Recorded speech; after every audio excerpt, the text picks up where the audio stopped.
I'm Whitewater Lake. I've been alive for at least 10,000 years, ever since a massive glacier melted and left me behind. Since then, water has come from Turtle Mountain. I'd be nothing without that mountain, literally. My water levels go up and down, depending on how much rain and snow falls on its northern slopes. Whatever the soil can't absorb finds its way here, to me. For centuries, or more likely millennia, when I grew full, I'd spill into the Souris River. But things have changed with the mountain, and for me as well. About 150 years ago, people began affecting how the mountain's water flows, and over time, that has brought many changes, making my life, well, let's say, complicated. Pretty impressive, eh?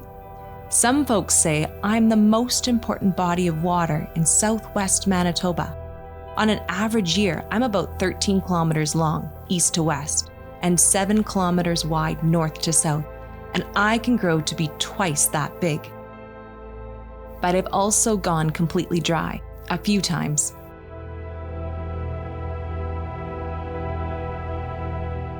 Usually, I'm only about a meter deep. In summer, the sun and winds evaporate much of my water to create rainfall further east. Because I'm so shallow, lots of locals call me the marsh. And I'm okay with that. Birds love marshes.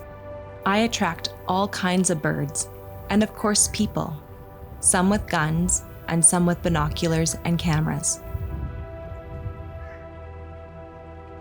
In this film, the people who live by and use this lake will help me tell my story.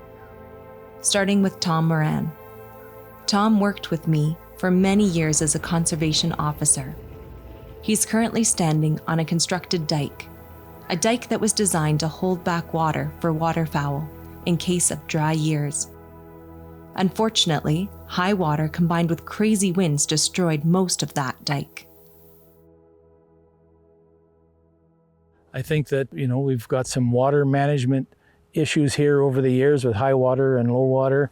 The high water levels have been impacting some adjacent landowners and whatnot, although it's changing some of those flooded areas are interesting spots for wildlife as well. We've seen some birds show up here that don't traditionally here.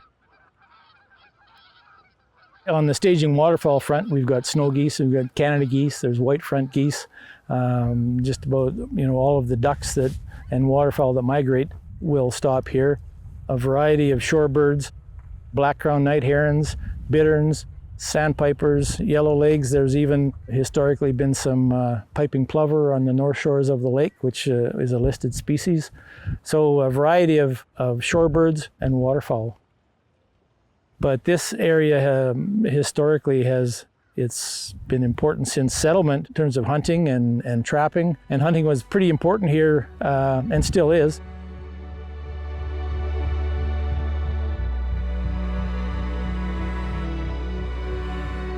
So we're on the south side of Whitewater Lake, closer to Deloraine, and the birds have, it's 6:30 or so here in the evening, so the birds have been out feeding, and you'll see a fair bit of bird activity in the air. So they'll find a field that they like, and they'll get in there to feed, and then those birds will draw other birds. So it's kind of it builds on itself, and that might be a harvested field that has started to green up again from some volunteer growth, or it might be a pea field that's not harvested. It just kind of depends on the site. Those are snow geese, snows and blues, and the blue is a color phase of the snow goose.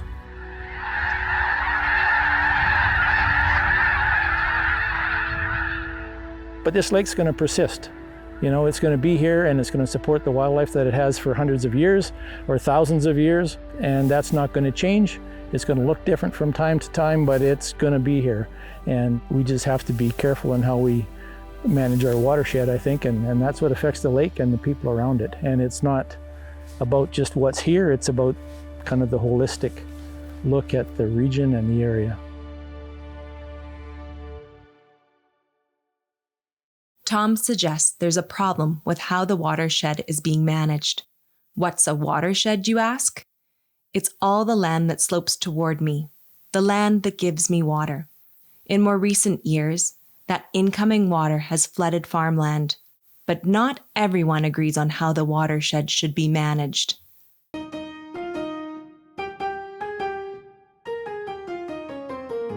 I've seen a lot of interesting people. Back in the early 1880s, settlers started moving here from eastern Canada. Some thought they could do as they wanted with me. Mr. B.B. Johnson, for example, thought he could make a quick buck selling town lots on my shore. Lots that existed only on paper. He called the fictional town Moberly. Will we try and go up on top of this hill here? Local public historians, Jan McClelland, Bob Caldwell, and Ken Story, are on the search for the town site Johnson was trying to sell. Moberly was proposed in about 1882 and advertised as a lake resort. Advertised as a paddle wheeler, railway coming by, a big wharf, beautiful town layout with 1,000 lots and an esplanade going down the lake. But as we know here in our area, it's Whitewater is a very low lake, and some call it a big slough, but it's not a resort area, and it wasn't then and isn't now. Because of the advertising and the layout of the town looked very impressive, and the pictures looked very impressive, or the drawings, I should say, people bought it. Then when they found out there was nothing here at all, there was no paddle wheeler, there was no railroad built. The railroad wouldn't come through here for 4 more years and missed the spot of Moberly. And they demanded their money back. And as said, by the look of the layout, it looked terrific. It looked like it was well planned and ready to go. It was the most elaborate layout for a town plan. And it wasn't the only one, but it was the most elaborate that I've seen. Yeah. One of the times I went dry, in 1913, people decided I had disappeared forever. They hatched a plan to sell my dry bottom to farmers in neat little squares for $25 an acre. That didn't last long. A few wet years later, I was full again, full to overflowing.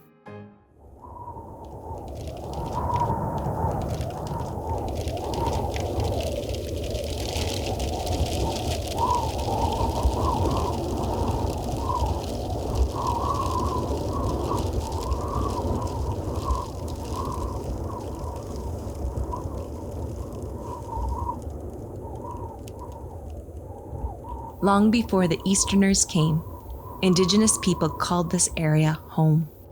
Dakota, Nakota, and Métis communities gathered, hunted, trapped, and lived here. Brad Bird and his Métis forebears spent, and still spend, time with me in the mountain through all seasons.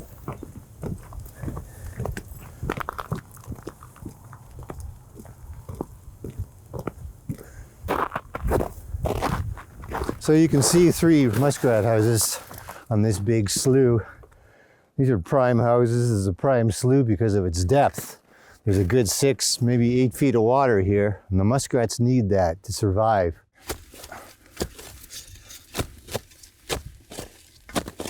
Just big enough for the trap. Trapping is very important to the Métis people. Myself, I've got some Cree blood in me, and it comes natural. I wanted to trap even though I grew up in Toronto. My father was an Air Force pilot. Trapping is a very traditional activity among the Métis people. It's how they fed themselves. As I say, these muskrats are excellent eating. Beavers are also something I've trapped a lot of, and they're excellent eating. So you got to eat, and wild game is the preferred meat of Métis people and Native people generally. The trap will sit near the holes in the house, in the ice. The muskrats create 2 or 3 holes that they can get down into the water through, and they bring feed up to feed on. So I'll put this near a feed pile, and Mr. Muskrat will walk into it. And when that happens, this is the muskrat. He doesn't feel much, I don't think. It's a pretty quick kill. I'm 6th generation bird here, My great-great-grandfather came over in 1788 at the age of 15 to work for the Hudson's Bay Company. And he married Cree women in turn, had a lot of children, and I'm descended from them. And of course they trapped. I've been trapped in this country for 200 years, traveling through this country past Whitewater Lake, because there was a main trail between Turtle Mountain and Whitewater Lake, a buffalo trail, there was a Métis trail, a native trail, there's a trail to the Mandan people right through this mountain.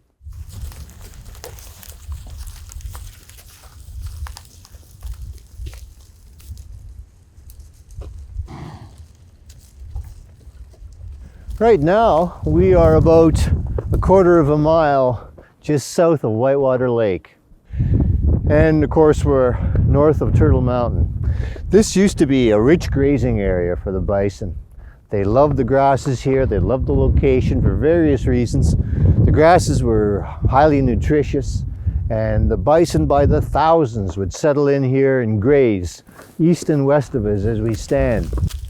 The Métis people from Red River found this a favored hunting area, of course, since the bison enjoyed it so much. And they would run the animals here with their horses and take a load of bison meat back and turn it into pemmican and sell it in the fur trade, eat it through the winter. That's what they lived on. Meat was the mainstay of the diet of those people. Today, the geese and the ducks need the lake just as much as the bison did in years gone by. It's a staging area for the geese and the ducks as they're heading south. They feed on this lake. They build up their energy to enable them to do the hundreds of miles of flight that they need to do as they head south to the warmer areas. You take away this lake, you take away that staging area, you take away that feed, you're hurting those birds. You're hurting the ducks, you're hurting the geese.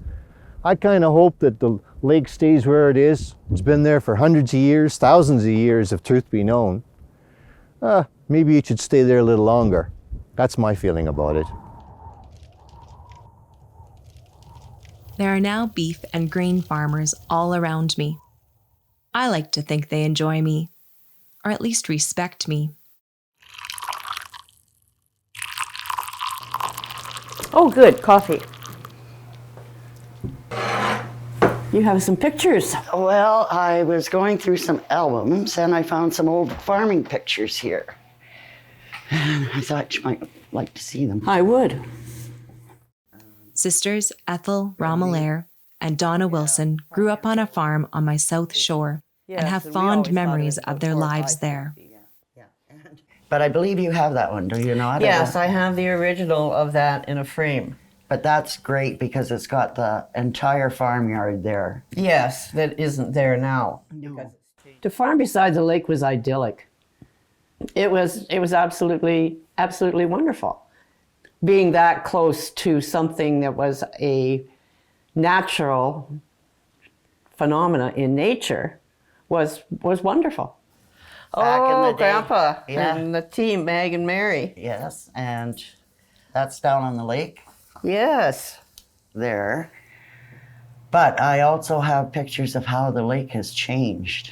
Oh, okay. Show me. I haven't been down there. You haven't been down. Well, I'll have to show you. There's the bank and the water starting to come, like starting to rise. Yeah, correct? so this bank would be about, what, 10 feet high here? Yes, yeah, because there's the fence and then the field is behind there. And then it just It's gone from actually an agricultural source of feed to just water. Everything we knew in our life growing up there is gone.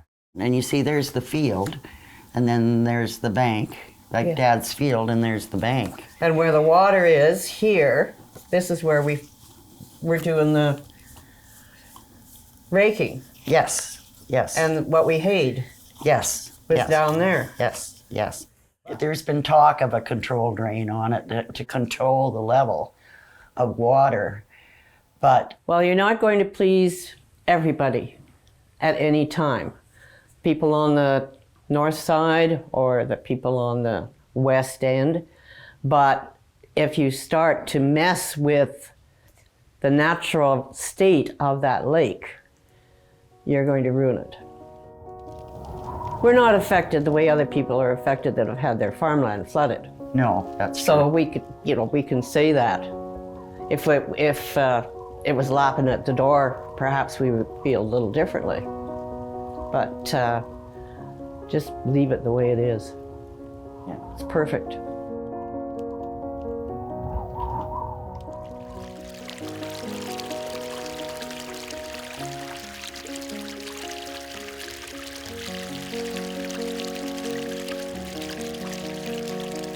My high water levels cause problems for sure, not only for those who farm along my shoreline, but also for local municipal governments.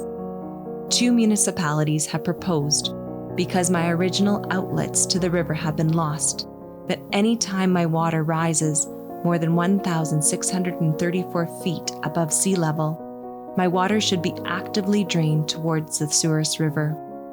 If their plan were agreed to and proven to be feasible, farmers would get their farmland back, and municipalities could again get taxes from that land.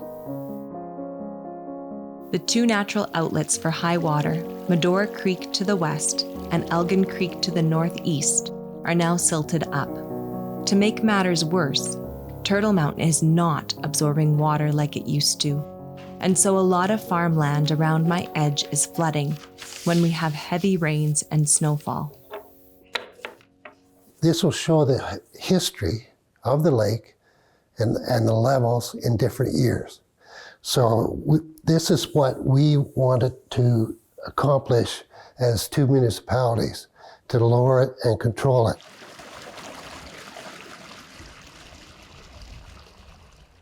So what we have found over the last 20 years, there's more and more drainage from that escarpment coming down, and coming down faster. Now, Pimlico Valley Watershed District and the Souris River Water District build retention ponds, which slows it down, but there's not enough of them. We just can't afford to build enough of them.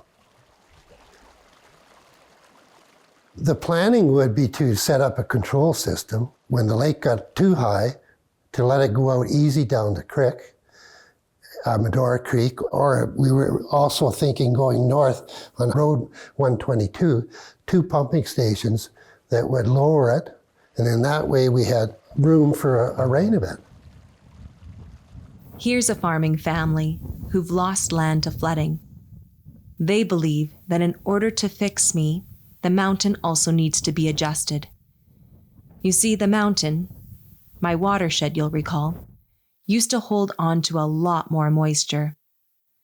But with timber and brush clearing, tillage and soil compaction, roads and ditches, and increased drainage off of fields, the water runs down to me much faster and stronger than it used to.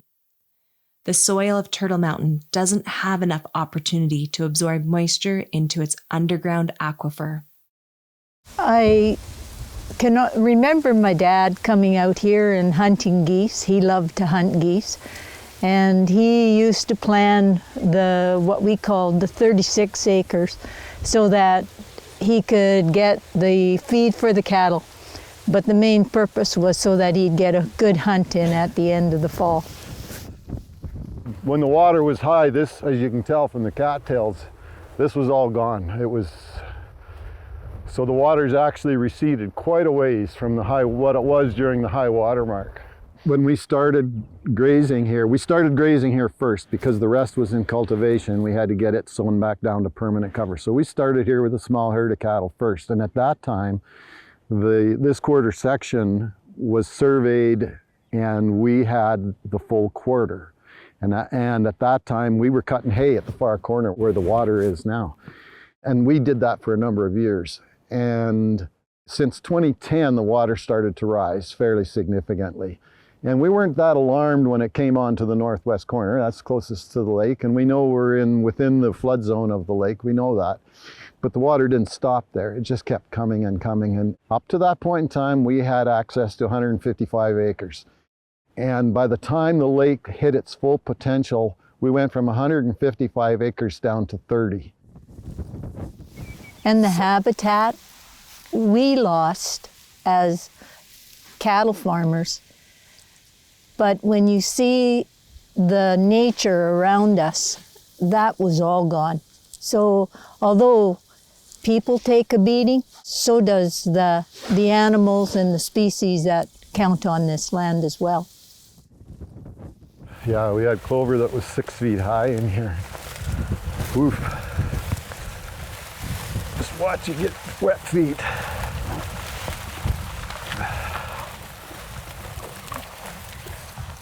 So this has been out of production for 14 years. This actually represented our best land in terms of production, biomass. If the watershed continues to get worse, if that should happen, then the symptoms here will get worse. So no, I don't know of any Answer. Yeah, there's no answer for this. There's no mathematical or mechanical answer for this situation. This is nature at its best. Nature at its best? It would be great if people would ask, what do the mountain and I need? Yes, the mountain and I work together in a beautiful way. We're a unique micro-watershed, worthy of admiration. But are we at our best? That's a decision my people will have to make. In the meantime, Turtle Mountain and I remain friends eternal.